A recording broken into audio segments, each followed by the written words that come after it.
Welcome one and welcome all to our second question of our series, Asking for a Friend, where we tackle hard questions that might be uncomfortable to ask out loud. Today's question comes from one of you guys, so good job on whomever actually came up with this question. For everyone else, don't forget that you can submit questions anonymously online or in the box in our lobby. Tonight's question is technically two questions, but we're going to ask them together. The questions posed are these. Is it sin to skip church for sports? Or insert anything that might make more sense for you. Our second question is it sin to work or make your employees work on the Sabbath? Two great questions, and I lumped them together because off of these two questions, we're going to talk about the Sabbath tonight. What it's for, who it's for, and why it's important. Or maybe why is it important? To understand this question fully, I think it's important that we understand the Sabbath. And just like last time, we don't quite have enough time to work all the way through the details and all the different angles that we can understand this through.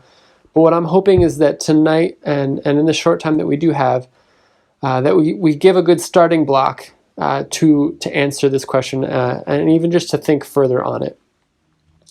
The first thing that we want to look at when trying to understand the Sabbath is the idea of Sabbath as resistance. So God gave his people this day of rest, that he set aside from the rest of life, the hustle and bustle of everyday work. Israel, when he gave them this new day, had just come out of slavery in Egypt, where they were forced into constant work, where they were serving and laboring every day of the week for Egypt. And it was important in this culture that they prioritized work. It was how they provided. It was how they succeeded in life.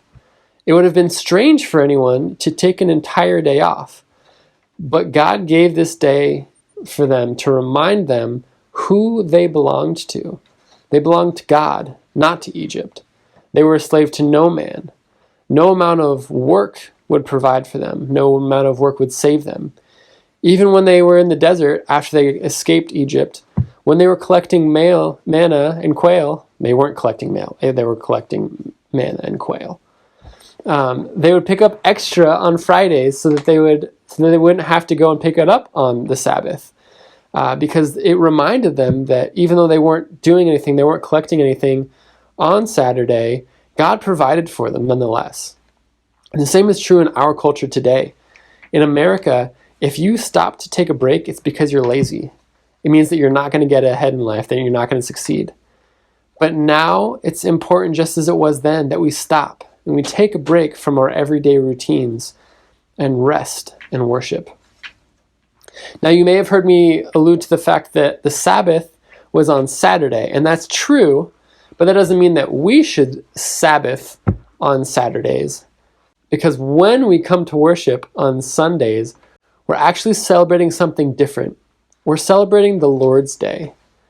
When Christ came and brought with him the new covenant, this day of rest was moved from Saturdays to Sundays to celebrate the resurrection.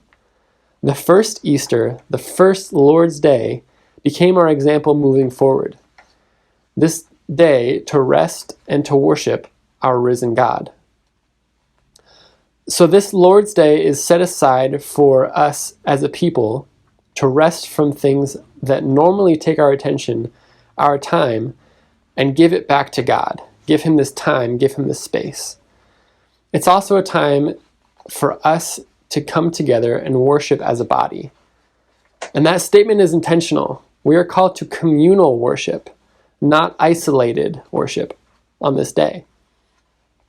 The second thing that we should look at as we're trying to understand the Sabbath is a teaching that the rabbis would use when they would teach their people the Ten Commandments. When they would walk through it, they would look at the Ten Commandments and kind of understand it as a wedding vow.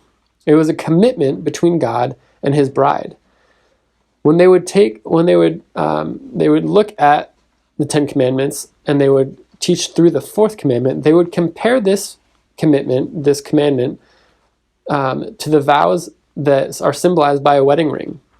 A wedding ring does two things. The first is that the one who is wearing a ring reminds themselves that they are married, right? This ring for me is a reminder that I am married to my wife, and it reminds me of the vows and the commitment that I have made to her. But it also lets other people see that I am married, that I'm committed to my wife. And so the same is true of this Sabbath day. When I take a day of Sabbath, it reminds me that I'm committed to God, that He is committed to me. And it reminds people who see that I'm doing this, that I am committed to God, that I rest in Him, that I am faithful to Him, and that I trust that He will provide for me. And as I mentioned already, Israel and we live in cultures that this taking a Sabbath would be pretty obvious, just as this wedding ring is, because it's not normal to take a Sabbath. So taking this day each week is a reminder to us that we belong to God, and it's a sign for the world around us of where our faith and our commitment lie.